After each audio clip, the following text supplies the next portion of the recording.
All right, picture this. It's Jersey, summer of '98. The grills are fired up, the birds are chirping, and Tony freaking Soprano, a big shot in the DeMio crime family, is out back cooking some sausages. Then bam, out of nowhere, the guy hits the dirt.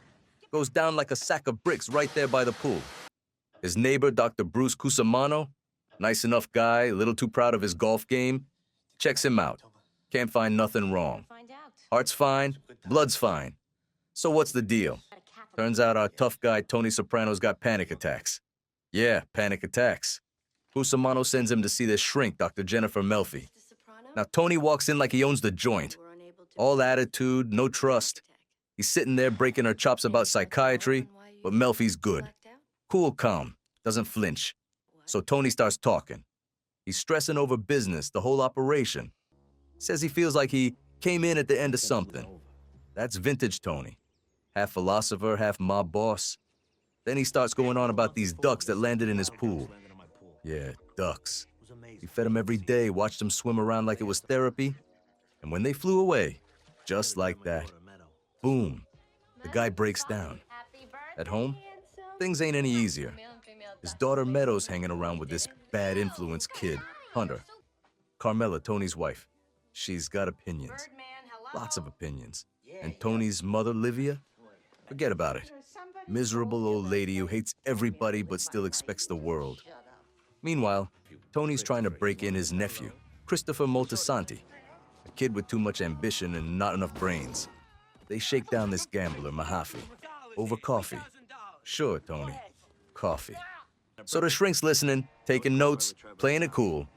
Tony's pretending it's all business talk, but she sees right through him. She says the ducks, the panic. It's all about family. The guy's terrified of losing what little good he's got left. Next thing you know, Livia's flipping out of the retirement home. Tony's on the floor again. Another panic attack. Back to Melfi. Gets some Prozac. Runs into her at a restaurant later. Pretends the decorating tips she gave him fixed everything. Classic Tony move. Meanwhile, his nephew Chris is out making a mess. Pops some Czech kid in the back of Satriales over a garbage deal gone bad. Wants to dump the body in a company dumpster. Real genius move. But Big Pussy tells him to bury it instead. No body, no problem. Soon enough, the rival company folds, and Tony's crew keeps the contract. But not everyone's happy. His Uncle Junior is getting jealous, thinking Tony's getting too big for his tracksuit. Wants to take out a rival in Artie Bucco's restaurant, Vesuvio. Tony can't have that. Artie's an old friend. So he tries to get Artie out of town. No dice. What does Tony do?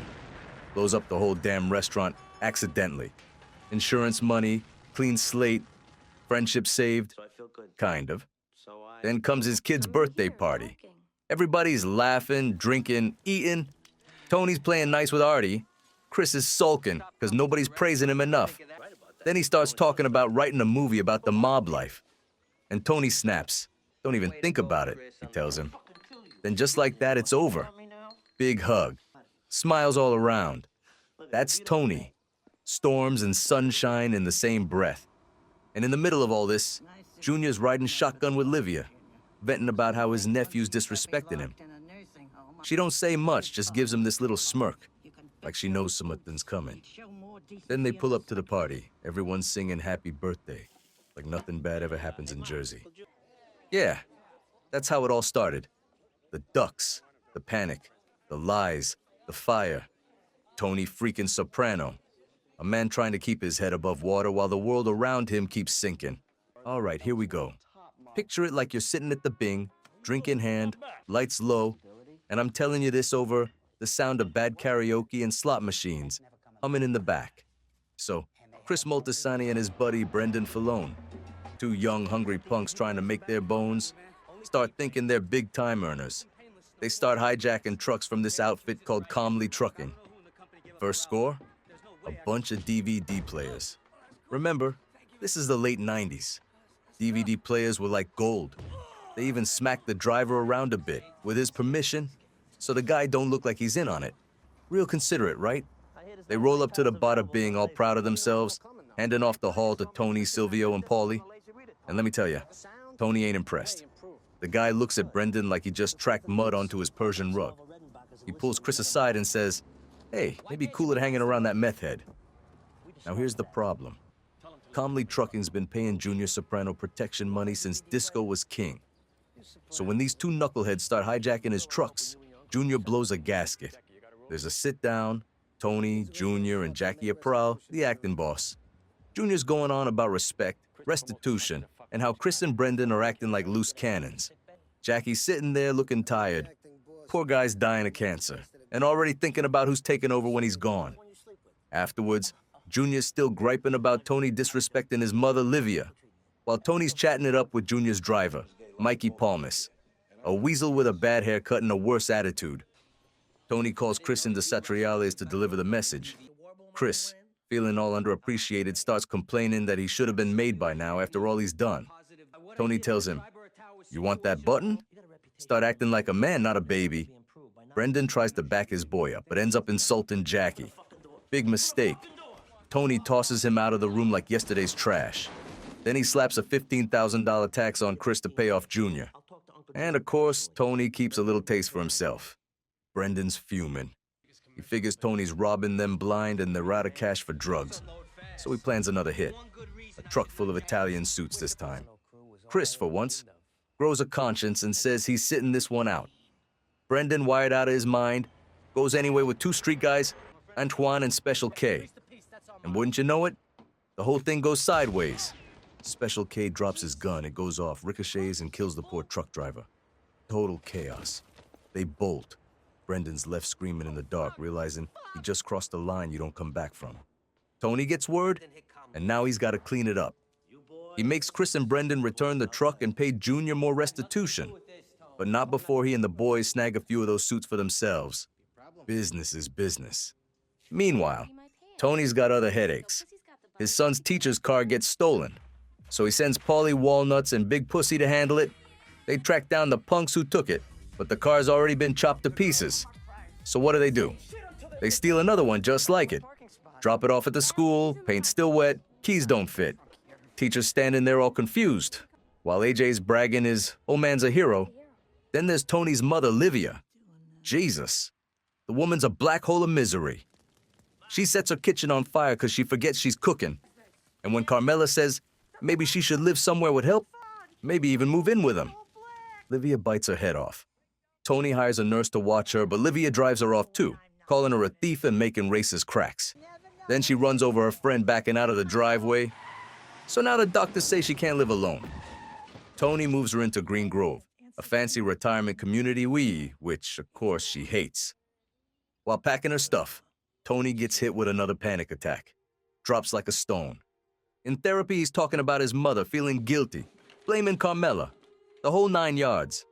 Melfi tries to make him see the truth, that Livia's toxic, that she's the root of all his pain. But Tony ain't having it. He can't admit he's angry at her.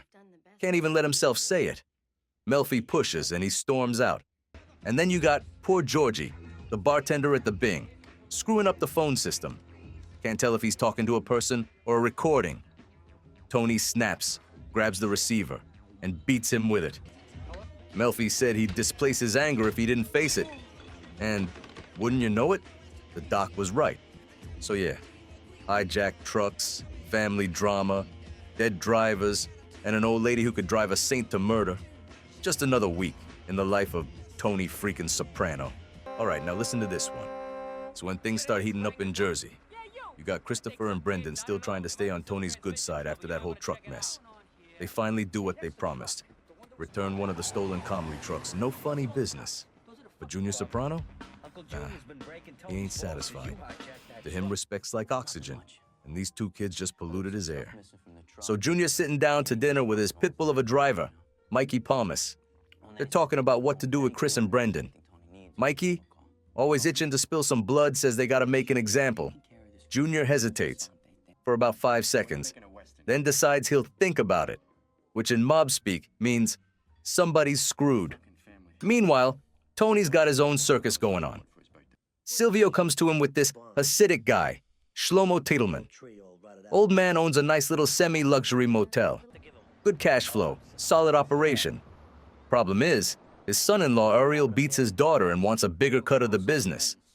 So Shlomo says, Tony, you help me out, I'll give you 25% of the motel.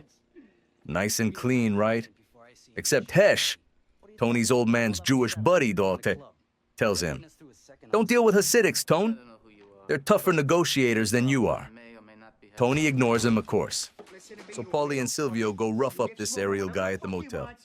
They smack him around, threaten him, but he don't fold. Guy's got ice water in his veins, keeps talking about God and honor and all that. They grab him again later, take him to Satriale's, beat him some more. Still nothing. He's sitting there all bloody, talking about Masada, this ancient thing where a bunch of Jews chose death over slavery. Paulie and Silvio are looking at each other like, what the hell's a Masada? Finally, Tony gets dragged out of bed, literally pulled away from his Guma arena to deal with it himself. He tries his charm, tries his threats. Nothing works. So he swallows his pride and calls Hesh, who's probably laughing his ass off on the other end. Hesh gives him the magic word, threatened to cut off the guy's you know what. Tony does, and boom, Ariel folds. Divorce settled. But then Shlomo, this old fox, pulls a fast one. Says he ain't giving Tony the 25% after all. He's gonna pay him cash instead, and even give the son-in-law back 15% of the business. Says he don't approve of violence, and that Tony's created a golem. Tony asks what that means, and Shlomo says, you're a Frankenstein. Tony don't like that one bit. Back in therapy, Tony's talking about Jackie Apral, his boss, his friend, dying slow from cancer. Melfi's trying to help him see how his head's full of negativity. But Tony ain't in the mood for philosophy. Says she's making him feel bad so she can bill him for more sessions, then storms out. Classic Tony. Still, he visits Jackie in the hospital, brings one of the Bing girls to give the poor guy a little private entertainment. Later, when Jackie's too weak to even talk business, you can see it in Tony's face. He knows change is coming. He tells Melfi he feels like a monster, and she asks if maybe he is one. That hits him deep. Over at Casa Soprano, Carmela's hosting some fancy silent auction for a hospital. She ropes in Artie and Charmaine Bucco to cater. Everything's all smiles, until Carmela starts acting like she's above everyone. Makes a hand gesture Charmaine recognizes as the one she uses for her maid.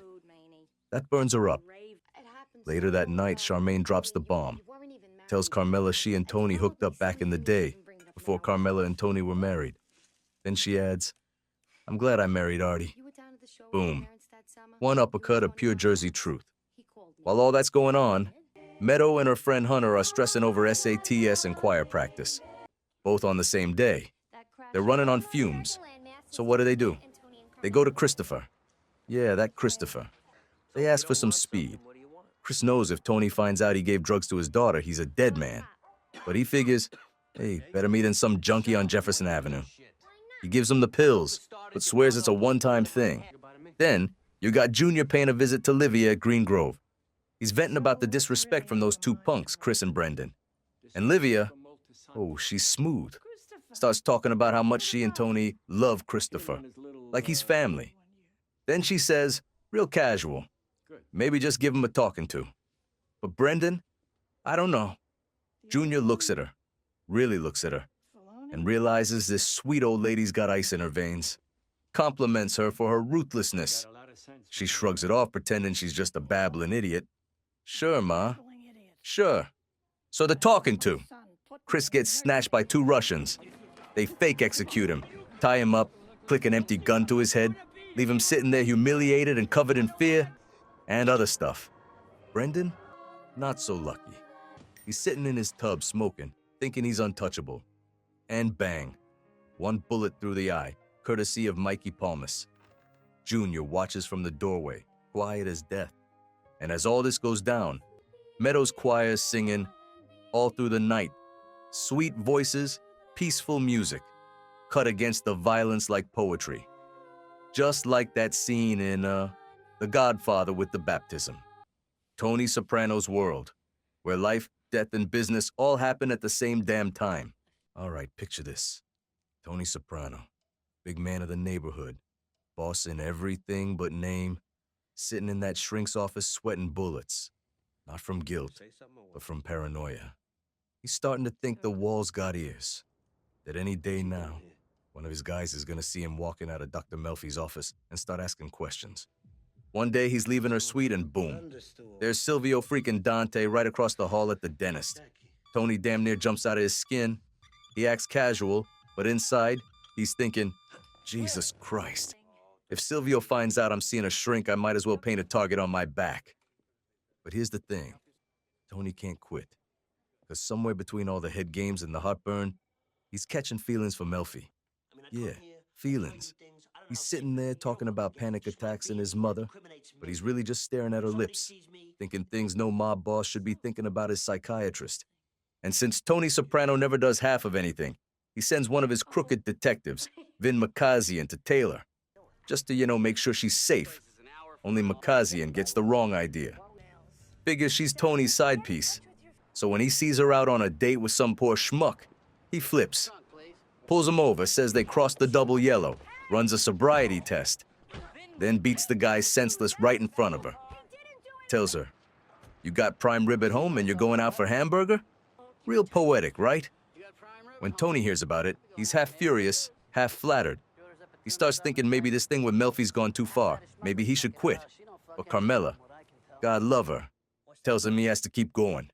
Says if he quits therapy, their marriage is finished. And she still thinks the doc's a guy. Meanwhile, his kid AJ's got his own drama. Gets into a fight at school, rips some kid's shirt, and the next day, the kid's handing him money to replace it. AJ's confused. Thinks maybe he's tougher than he thought. Meadow, who's always 3 steps ahead, tells him it ain't about him. Turns out the kid's old man met Tony the day before, in a nursery of all places, while Tony was buying pesticide for his corn, swinging an axe around like Paul Bunyan. Scared the guy half to death. The message was clear. Don't mess with a Soprano. Later, AJ and Meadow find one of those mob websites. The kind that lists all the alleged gangsters in Jersey. And that's when it hits him. Their dad ain't just some waste management guy. Now over on the other side, Chris Moltisanti's a mess. He's still shaking from that fake execution, sleeping with a neck brace, jumpy as hell. Then he and Adriana find Brendan Falone, his partner in crime, floating dead in his bathtub, bullet through the eye. Chris loses it. Figures Tony had him whacked because of that whole thing with Meadow and the drugs. But when he finds out Junior's the one behind it, and that Junior's even collecting Tony's protection money, now he wants payback. He storms into Satriale's, telling Tony he's gonna take out Mikey Palmas, Junior's pit bull. Tony shuts him down cold. "You don't touch a maid, guy," he says. But later that day, Tony drives over to the luncheonette, finds Mikey, and gives him a taste of Jersey justice. Beats him and staples his chest shut through his suit. That's Tony, equal parts businessman and psycho. After that, he goes to see Junior. Chews him out for killing Brendan and scaring Chris half to death. But underneath all that rage, Tony's starting to see the big picture. Jackie April, the acting boss, just died. Cancer finally got him. And now there's a power vacuum.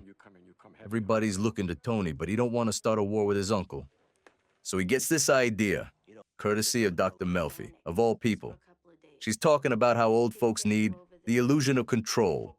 And Tony, being Tony, turns therapy into strategy. He gives Junior the boss's chair, lets him feel like the king. But behind the curtain, Tony's the one pulling the strings. He takes the best earners, the prime rackets, all the money. Junior gets the title. Tony gets the cash. And best of all, when the feds come knocking, they'll be looking at Uncle June, not him. So yeah, by the end of it all, Tony's sitting there smiling. He's got the respect, the power, and the safety net. Jackie's gone. Junior's boss. And Tony's sitting in Melfi's chair, pretending to talk about his feelings, when really he's playing chess while everyone else is playing checkers. That's Tony Soprano. Half monster, half genius, all Jersey.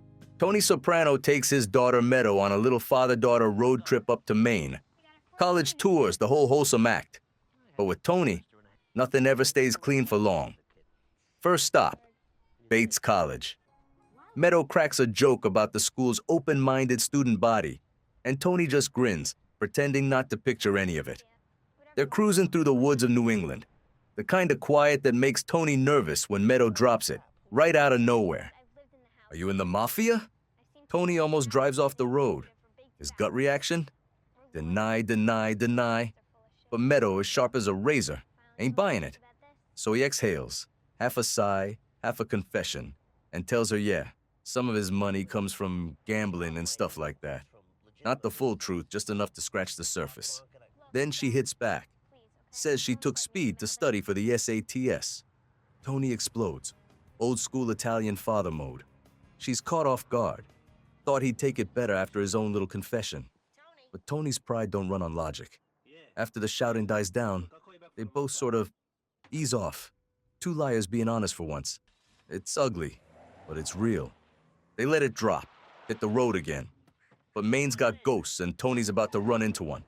At some gas station, he spots this face.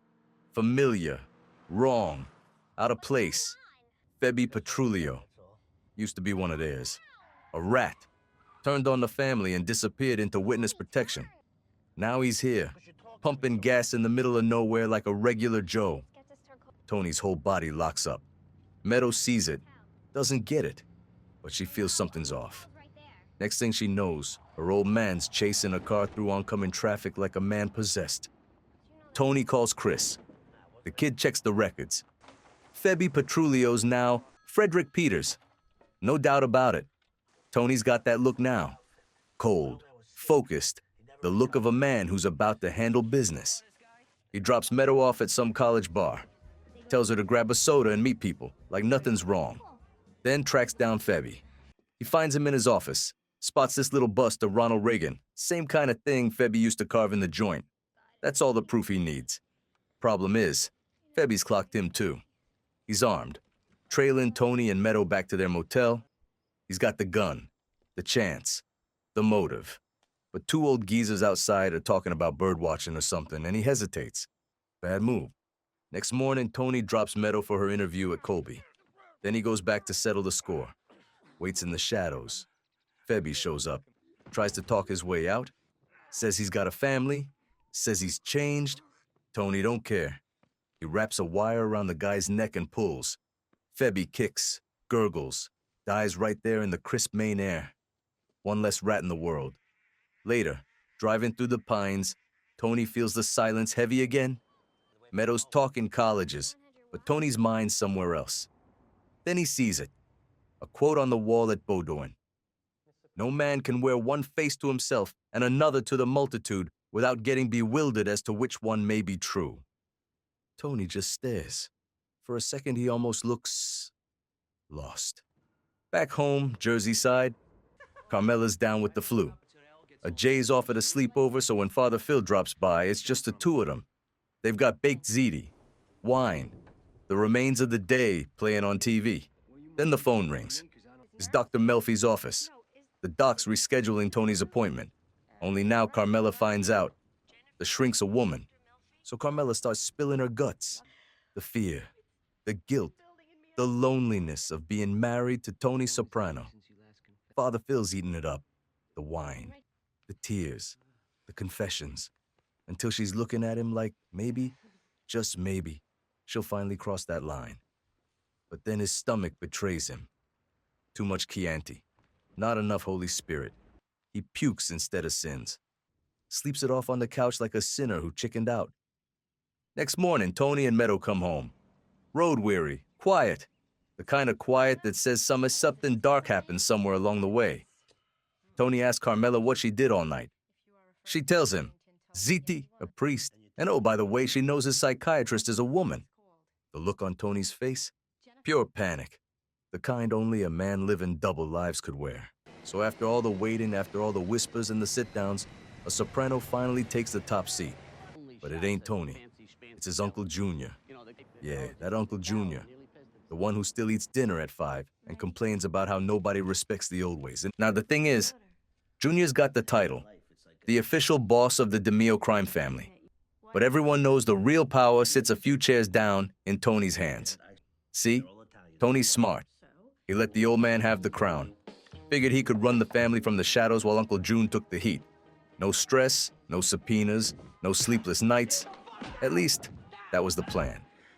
But the second Junior gets a taste of power, he starts acting like Caesar himself. First thing he does, he sends Mikey Palmas, his right-hand hatchet man, to bust up Sammy Grigio's card game. Mikey tells the guys, Junior ain't respecting old arrangements. Translation, whatever deal you had doesn't mean squat anymore. The cash flow's changing direction, up to Junior, and not much trickling back down. The captains start grumbling. They don't like the way Junior eats alone. So who do they go to? Tony, of course, the guy who's not boss, but everyone treats like he is. They tell him Mikey should have let the game go on, especially after Sammy dropped Jimmy Altieri's name. But Junior's on a power trip, and now he's making enemies faster than he's making money. Then comes the rusty Irish thing. Real sad story. One of Larry Boy Barisa's top earners. Guy's moving product left and right. Turns out he sells drugs to the grandson of Junior's old tailor. Kid's 14. Ends up jumping off the bridge over the Passaic. Junior hears about it, and that's it. No discussion. Rusty's gotta go. Next day, Mikey Palmas and Joey Eggs grab the guy, drag him out to the bridge, same one the kid jumped from, and toss him over. Just like that. Rusty's gone. Mikey looks over, spots a couple of people sitting nearby. Witnesses. So what do? Pay him off. Say it was a suicide. End of story. Now, while all this is going on, Livia, Tony's mother, the puppet master herself, starts whispering in Junior's ear. Says he should start taxing Tony's Jewish friend, Hesh Rabkin. Never mind that Hesh's deal with the Sopranos goes way back, Solos, all the way to Johnny Boy, Tony's old man. Junior don't care. Livia's got him convinced Tony's keeping secrets. So Hesh goes to Tony, says he's had enough. He's ready to pack up and leave Jersey. Tony's not having it. He calls up Johnny Sack from New York, puts together this phony proposition that makes Junior feel like he's still in charge, while Tony and Hesh get to keep things just the way they've always been. Classic Soprano chess move. Then Tony meets Junior at this Little League baseball game. Nice, public, harmless. He starts talking about Augustus Caesar, about leadership, about how it's better to share the wealth than choke on it. He even reminds Junior about that old story he used to tell, the one about the two bulls on a hill. By the end of it, Junior's nodding like he came up with the idea himself. He cuts the capos 50 grand each. Tony takes his share, then goes right back to Hesh and hands it over. That's how you keep loyalty and power in one move. But while all this business stuff's working out fine, Tony's got another problem. One that's a little harder to talk about. The guy can't get it up. Not with Carmela, not with his goomas. Nobody. And every time he sits in Dr. Melfi's office, all he can think about is her. He tells her he's in love. Melfi handles it like a pro. Tells him it's just transference, that he's confusing therapy with intimacy. Tony's not buying it. Meanwhile, Carmela's over at home, stewing. She's jealous. Not of Tony's mistresses, she's used to that, but of Melfi, the doctor. She tells Tony she wants to be the woman who helps him. Tony says, okay, but you can tell his head's still somewhere else. And just when things start to settle, the feds make their move. See, Tony's plan worked. Too well. Junior's the one wearing the target now. The FBI's cameras are all over his big banquet. Agents dressed up like waiters serving ziti and gathering intel. They take their little photos, update their charts. Junior Soprano, boss of the DeMio family. Tony Soprano, captain. But everybody who really knows what's going on, they know who's pulling the strings. Tony got exactly what he wanted. He's still the boss. He just let Uncle June take the bullets for him. So one day, the great Anthony Soprano Jr., a Jay decides he's gonna raise a little hell at school. Nothing major, you know, just a couple of dumb kids looking to feel grown up for 5 minutes. Him and his two buddies, Jared and Byron Barber, sneak into the school chapel and swipe the sacramental wine. Holy juice. Next thing you know, they're knocking it back like it's Saturday night in Hoboken. By the time they hit PE class, they're hammered. The three of them are trying to do jumping jacks, but it's like watching baby giraffes learn to walk. The gym teacher, Mr. Meskimen, ex-Marine, buzz cut, no sense of humor, starts sniffing something off, stops the whole class, walks up on the boys in the back, and right when he gets close enough to smell Byron's breath, boom. Kid pukes all over him. Just red wine and regret. Cut to Tony. He's on the construction site, minding his business, trying to keep up the appearance of a regular, hard-working guy. Phone rings. It's Carmela. Father Hagee wants a meeting. Now, you gotta understand, Tony's dealt with sit-downs that ended in shootouts, but nothing makes his blood pressure spike like sitting across from a priest talking about his kid. Father Hagee tells him a Jay's getting a 3-day suspension. The school shrink, Dr. Peter Galani, says maybe the kid's got ADD, wants to test him. Tony and Carmela nod like good parents, but you can tell, Tony's just trying not to explode. That night, the whole family's sitting around the dinner table. Uncle Junior, Livia, the works, when the news comes out. And instead of being mad, Junior and Livia go the other way. They're pissed off at the school, saying AJ didn't do nothing wrong, that boys will be boys. Then they start telling stories. Oh yeah, Tony, age 10, stealing cars, getting hauled into the principal's office every other week. Junior's laughing, Livia's smirking. They're remembering it like it's the good old days. AJ's sitting there, eyes wide, thinking his old man used to be some kind of legend. You stole a car, Dad. He's starstruck. Tony's face turns to stone. You can feel the heat coming off him. He slams his fork down, tells them all to shut it. That kind of behavior ain't nothing to admire. He don't want AJ thinking crime's cute. And then the kid mutters some smart-ass comment under his breath. Classic Soprano move. And Tony lights him up right there in front of everybody. So Carmela steps in. Calm, composed, but you can see the fire in her eyes. She lays down the sentence. 3 weeks grounded. No TV, no PlayStation, no internet, no skateboard, nothing. And the cherry on top. Every Sunday, he's got to visit Grandma Livia, Green Grove. That one hits him hard. The kid looks like someone just shot his dog. Runs off to his room, crying, while Livia sits there with that little smirk, the one that says she's already won. Later that night, Tony and Carmela are getting ready for bed. She's brushing her hair, talking about AJ. Maybe he's got ADD, maybe it's hereditary. Maybe Tony should have seen it coming. Tony's staring at her through the mirror like she's speaking a foreign language. The kid ain't got a DD, he says. He's got lazy. But Carmela's serious. She's been watching the kid, the daydreaming, the mood swings.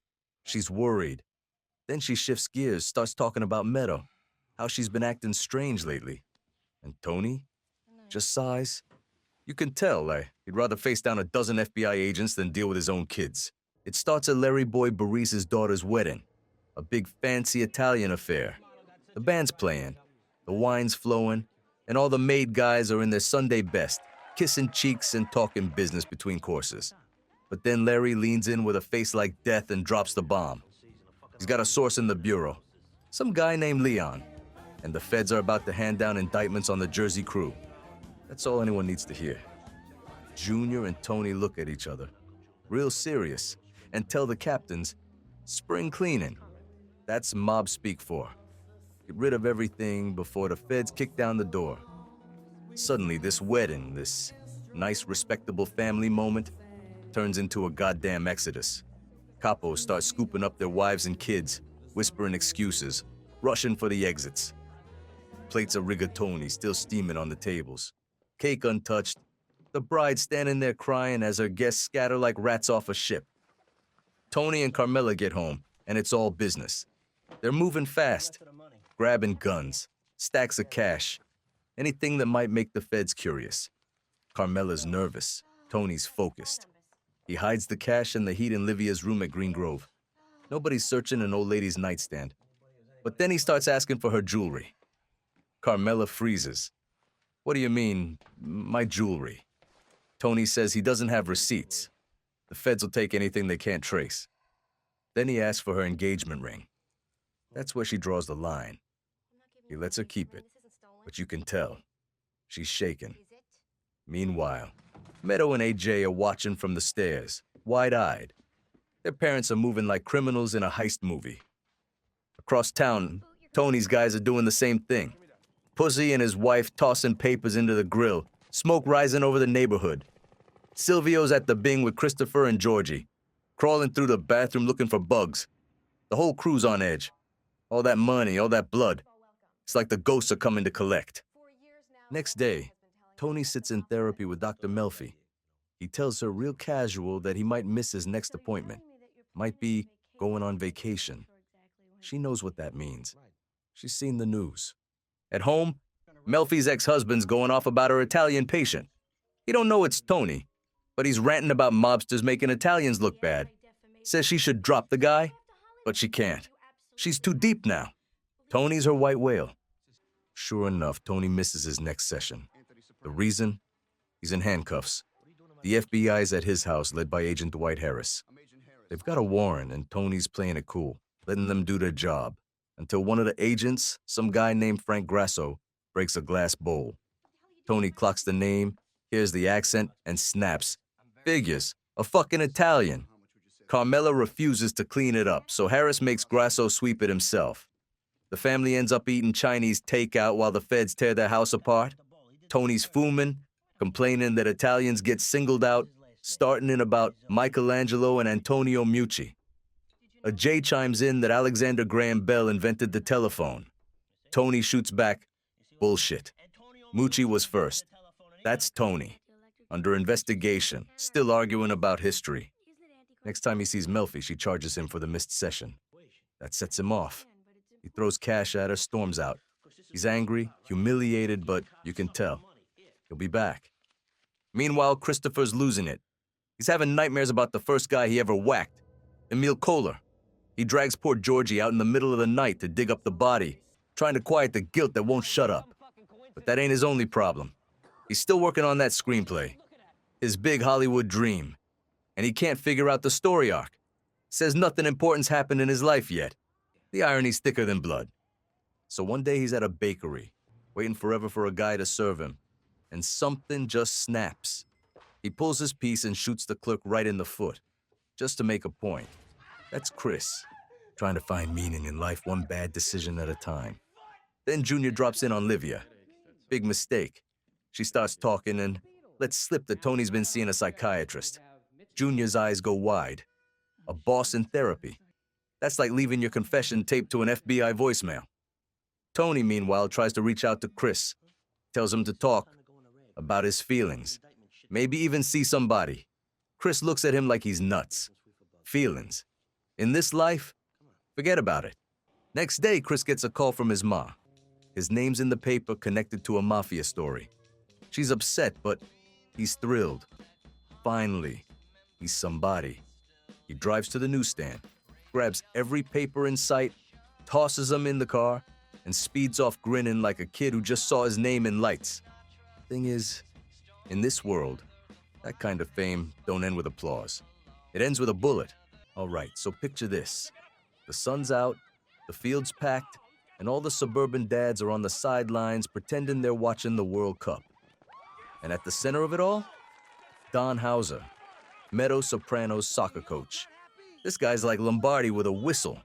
The team's winning, the parents are smiling, and Tony, Artie Bucco, and Silvio Dante, they're loving it. To them, this guy's a hero, a real stand-up citizen.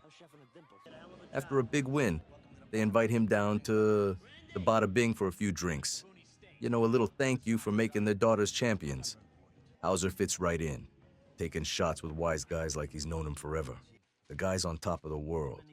But then boom. A week later, the Star Ledger runs a story. Coach Hauser's bounced into some fancy college gig. Just like that, he's leaving the girls, the parents, everyone, high and dry. Now the fellas don't take that kind of news lightly. They start leaning on him, the Soprano way. Paulie Walnut shows up at the guy's house with a 50-inch TV, tells him it's a gift, and won't take no for an answer.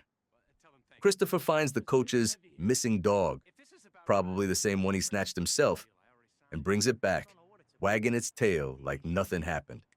It's their own version of a contract negotiation. Meanwhile, the girls on the team, they're starting to crack. Word spreads that Coach Hauser's been messing around with one of the players, Allie Vandermeed. She's a good kid, Meadow's friend, but she's in way over her head. When she hears he's leaving, she loses it. Tries to take her own life while drinking with the other girls in the park. When Tony and Carmela get the call, they're sick about it. Meadow comes clean, tells him what's been going on between the coach and Allie. Tony's face goes cold. You can practically hear the gears grinding in his head. Now, while all this is going down in Jersey, Uncle Junior's down in Boca Raton playing his own game. He's been seeing this woman, Bobby Sanfilippo. Nice lady, likes her wine, likes her sunshine. and, apparently, really likes Junior's skills. Let's just say he's a generous lover. Only problem is, Junior doesn't want the world knowing he's, talented in that department. Says it's bad for his rep. Makes him look weak in front of the guys. But Bobby, she gets a little too chatty down at the beauty parlor. Next thing you know, it's floating through the grapevine, passing from hairdresser to housewife, until it lands right in Carmela's lap. And from there, straight to Tony. So the next time Tony and Junior hit the golf course, Tony starts busting chops, throwing little hints, cracks about eating out between swings. Junior picks up on it, fires back with digs about Tony seeing a shrink. You can feel the tension simmering. That night, Junior storms into Bobby's office, red-faced and ready to blow. She's terrified, thinking he's gonna hit her. But instead, he grabs a lemon meringue pie. Yeah, a pie. And smashes it right in her face. No words, no goodbye. Just meringue and silence. And that's the end of their little Boca romance. Back home, Tony's still stewing about the coach. The more he thinks about what that guy did to a kid, Meadow's friend, the angrier he gets. He's ready to have the guy clipped. Just wipe him off the map. But then he sits down with Dr. Melfi. She asks him, calm as ever, why he feels like it's his job to right society's wrongs. And it hits him. Maybe she's right. Maybe this ain't his cross to bear. Later, Artibuco pleads with him too. Says justice will come the legal way. So Tony backs off. He calls off the hit. The coach gets picked up by the cops instead. That night, Tony stumbles home, a few Xanax and drinks deep, feeling half proud, half numb. He tells Carmela and Meadow, who's listening from the stairs, hey, I didn't hurt nobody. And for once, that's true. So here's how it goes. One morning, Paulie, Christopher, and Big Pussy are out doing what they do best, taking care of business. They hit up this Colombian drug dealer. Slick operation, high risk, big reward. Guns out, nerves tight. It's messy, loud. But in the end, they walk away with bags of cash. We're talking serious money, the kind of score you dream about but only hit once in a lifetime. Tony calls it exactly that. A once-in-a-lifetime score. He ain't wrong. Now Chris. He's riding high. Got money in his pocket, girl on his arm, feeling like the world's finally giving him a break. He and Adriana head out to meet this rapper. Massive genius. Yeah, that's his name. Big-time artist, mansion, gold everywhere, ego to match. Chris figures this guy's the future, maybe even a way out of the life. So he sets up a sit-down between Massive and Hesh Rabkin, Tony's old-school music guy. Massive says he's there on business. Claims Hesh ripped off the mother of some old black singer for $400,000 in royalties. Hesh, cool as ever, just smirks and calls bullshit. Says if Massive wants to play that game, he'll hit him right back with a lawsuit for sampling one of his tracks without permission. Massive plays tough, says, see you in court. The meeting ends, everyone's still alive, but the tension's thick enough to slice. After Massive leaves, Tony and the crew laugh about it. A gangster who settles beefs in a courtroom. What's next? Paulie says. Drive-bys with subpoenas? Now Adriana. She's got stars in her eyes. Says she wants to be a music producer. Says Massive can help her get in the business. Chris, feeling generous and flush from the Colombian job, agrees to bankroll a demo. The band? Visiting Day. Adriana's pet project. Only problem? Their lead singer's her ex-boyfriend, this schmuck named Richie Santini. They rent a studio. Everyone's pretending to be professionals. Only the band stinks. They're out of tune, offbeat, totally clueless. Chris starts losing patience, starts losing it, really. And when Richie starts talking slick, Chris grabs his guitar and smashes it over his back. Demo over. Hesh pulls Chris aside later and tells him straight. Kid, these guys, they suck. And he's right. Chris starts putting two and two together. Massive ain't helping, because he believes in the music. He's sniffing around Adriana. When Chris tells her, she flips out. Says he's jealous, insecure, trying to hold her back. Storms out. Classic. Meanwhile, over in domestic Jersey, Carmela's getting the itch. She starts wondering what happens if Tony's not around someday. The money, the kids, the house. The whole thing suddenly feels shaky. Then one of her friends gives her a stock tip. And wouldn't you know it, She actually makes a profit. For a second, she feels independent, like she's got her own thing going. And Tony, he's having one of his identity crises again. Gets invited to the country club by his neighbor, Dr. Cusimano. His doctor, golf freak, nice house, perfect lawn. Tony figures, hey, maybe it'll be nice to hang with the Medigans, white bread Americans who didn't grow up breaking kneecaps to make rent. But the whole time, these guys won't stop busting his chops. Ever whack anybody, Tony? What's a capo? How do you hide the bodies? Tony's sitting there smiling, but inside, he's boiling. Later, he tells Melfi it felt like he was a dancing bear. They didn't see him as a man, as just a sideshow attraction with a golf handicap. So what does he do? He gets even. Next time he sees Cusimano, Tony hands him a little package. Small, wrapped up tight, heavy. Do me a favor, Bruce. Hold on to this for me. Don't look inside. Cusimano goes pale, nods, stammers. You can see his perfect little suburban brain short-circuiting. What's in the package? Sand. Nothing. Just Tony having a laugh. That's Tony Soprano for you. Part mob boss, part prankster, part philosopher. And everyone else? They're just trying to figure out who the hell they are in his orbit. End of the day, it's just another week in Jersey. Easy money, bad music, fake friends, and a bag full of nothing. All right, picture this. Tony's crew is out and about, playing pool, cracking jokes, just another night in Soprano world. Then, bam, the feds come crashing in like a bad dream with flashlights and attitude. They bust in on Jimmy Altieri's pool hall and there's big pussy Bonpensiero, caught dead to rights. They pull back the pool table and, surprise, a whole arsenal of guns sitting underneath like a second prize. It's bad, real bad. Next thing you know, Pussy's crying about his back. Says the chase made it worse. That's his story anyway. Now Tony's trying to keep the wheels on, but Vin Makazian, this crooked cop who owes Tony a few favors, shows up by the docks, all out of breath and smelling like cheap whiskey in desperation. He tells Tony he's got an informant in his crew. Says it's Big Pussy. Drops it like it's gospel. But here's the thing. Makazian's a degenerate gambler, and he owes Pussy 30 large. So Tony's thinking, yeah, maybe Vin's judgment ain't exactly top shelf right now. Tony wants proof. Wants to see the paperwork. But before Makazian can hand anything over, the guy gets pinched in a whorehouse. And not just by himself either. He's in there with Raymond Curto, one of Tony's capos. It's a real circus. Next day, Vin's out on bail, face gray as cement. He gets in his car, drives to the Good Kind Bridge, and takes a header off the side. Just like that. No note, no goodbye. Just gone. Tony goes to the madam who ran the place, this lady who knew Vin better than anyone.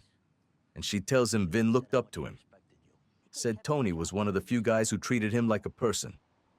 You can see it hit Tony right in the chest. Guilt, sadness, the whole cocktail. Because under all that bravado and muscle, Tony knows what it feels like.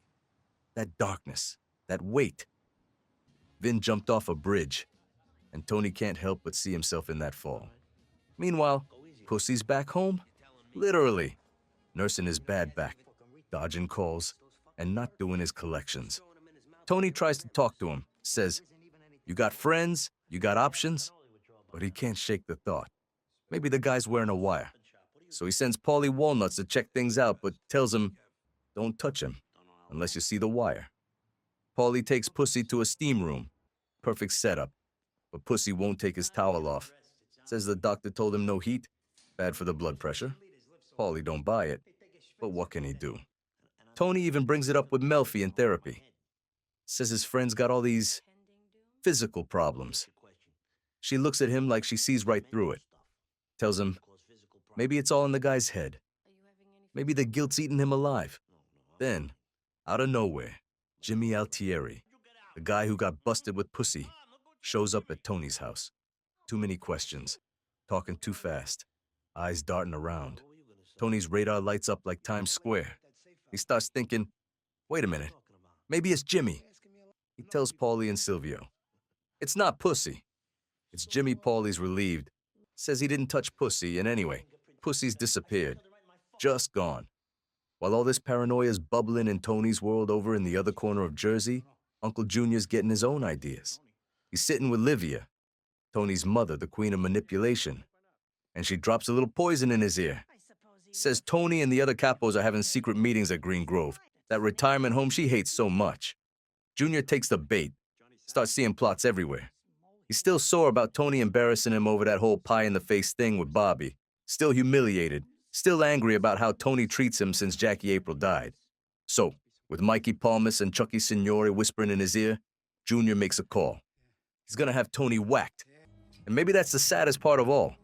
Because in Jersey, blood's supposed to mean something. But when money, pride, and paranoia get mixed in, even family ain't safe. All right, picture this. It's a gray Jersey afternoon. Sky looking like wet cement, and everyone's wearing their best black suits for Marielena Capuano's funeral. You got the choir humming, incense in the air, and Junior Soprano sitting in the front pew sweating through his collar.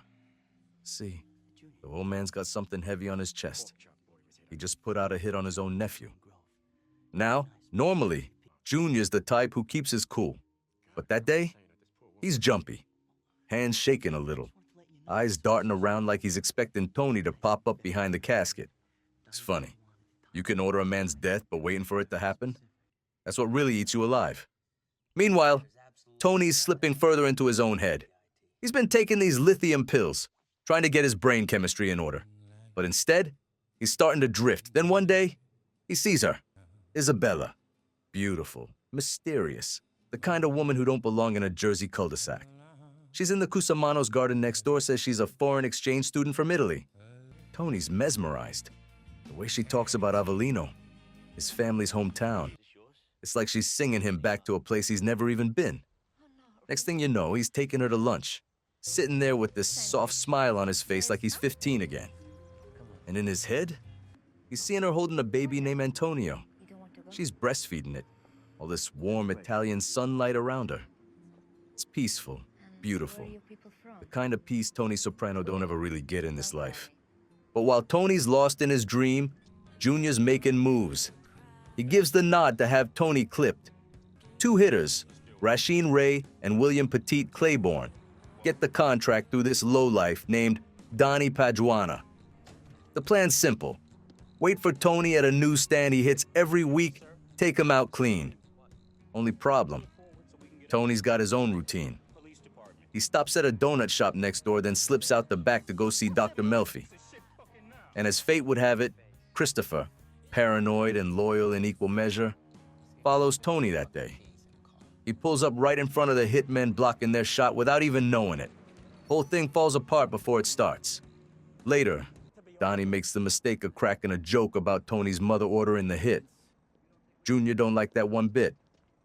Gives Mikey Palmas the nod, and Mikey drops Donnie right there, no hesitation. That's how fast your life ends in Jersey. One bad wisecrack and you're feeding the worms. The next day, Ray and Claiborne take another swing. Tony's at the newsstand again, minding his business, sipping some OJ when he catches the guy's reflection in his car window. He ducks just in time. The bullet takes out the juice instead of his head. Tony reacts fast, wrestles one guy, and next thing you know, they're all over the street. Guns, blood, panic. One of the shooters ends up dead. The other's hanging off Tony's car as he floors it. Tony gets away, yeah, but he crashes hard. Messed up leg, ear grazed by a bullet, but still breathing. At the hospital, the feds swoop in like vultures. Agent Harris, trying to play it straight, tells Tony they can get him protection, new identity, the whole deal. Tony just stares at him, cold, and says it was a carjacking. You could almost respect it. Guy just survived the hit and he's still not snitching. Meanwhile, his crew's starting to put the pieces together. Paulie, Silvio, Chris, they all know who's behind it. Junior. The old man overplayed his hand. So Junior and Livia, Tony's mother from hell, go visit him in the hospital. Junior's acting like nothing happened, telling Tony he'll find the guys responsible. Livia's sitting there all wide-eyed, claiming she don't even recognize her own granddaughter, Meadow. Junior looks at her suspicious. He's thinking the same thing Tony's been thinking. Maybe that sudden dementia's a little too convenient. When Tony finally gets back home, he finds out Isabella, the beautiful girl next door, never existed. The Cusamanos never had any exchange student. Turns out she was a hallucination, a dream conjured up by his brain on lithium and heartbreak. Tony calls Dr. Melfi in a panic, telling her about Isabella. Melfi tells him to stop taking the pills. Says Isabella was a vision, a fantasy of the perfect mother. The kind of nurturing, safe woman Tony wished Livia had been. She says his subconscious made her up to protect him. Tony just sits there for a second, taking it all in. Then he says, real quiet, "Yeah, I'm fine. And I'll be even better when I find out who organized that hit. Because that's Tony Soprano for you.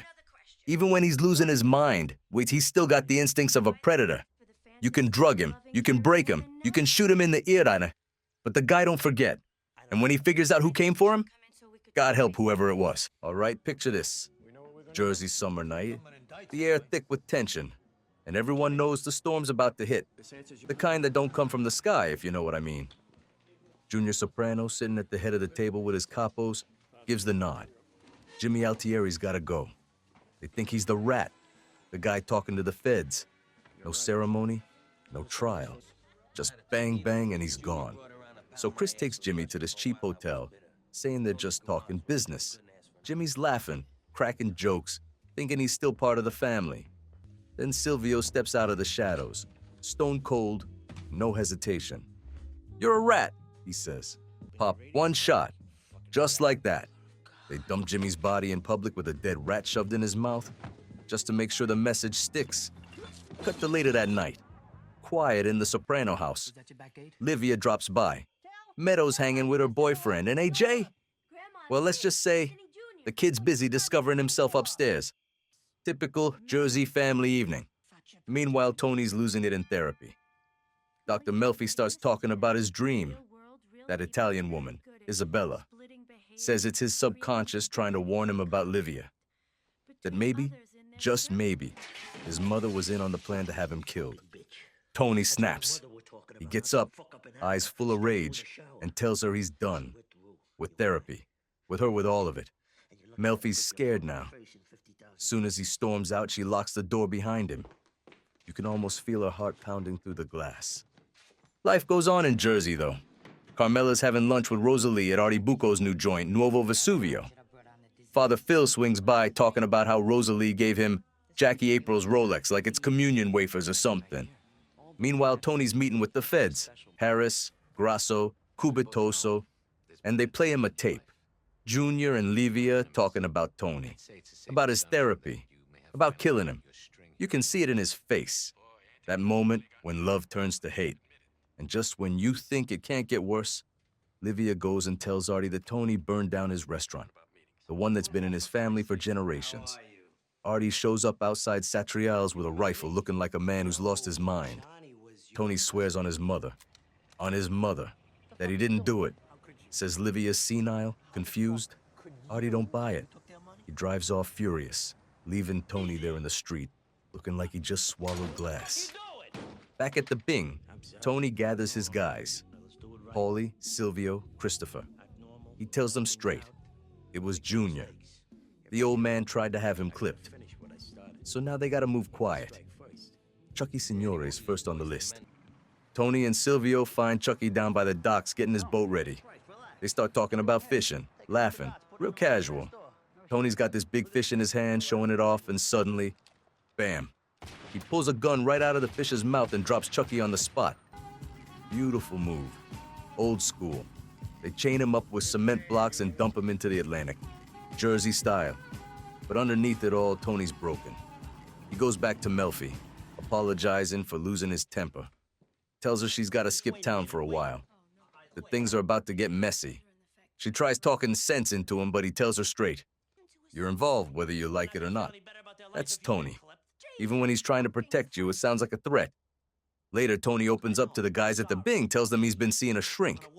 Paulie and Silvio. They take it surprisingly well. Paulie even admits he went to therapy once. Says it helped with his coping skills. Chris, though, he don't take it so good. Storms off, feeling betrayed. Artie, meanwhile, can't shake what Livia told him. Goes to Father Phil. Says he wants revenge, but can't tell his wife because it'll crush her. The priest, being the self-righteous hypocrite he is, tells him to confess everything and rat out Tony. But Artie can't do it. He's angry, yeah, but he ain't stupid. Carmela catches Father Phil later, whispering with Rosalie like a couple of teenagers. She don't say nothing. Just walks out, crushed. When he shows up later, she tears him apart, calls him a manipulator of spiritually thirsty women. He stammers, can't even defend himself. All he can manage is one little word, whoa.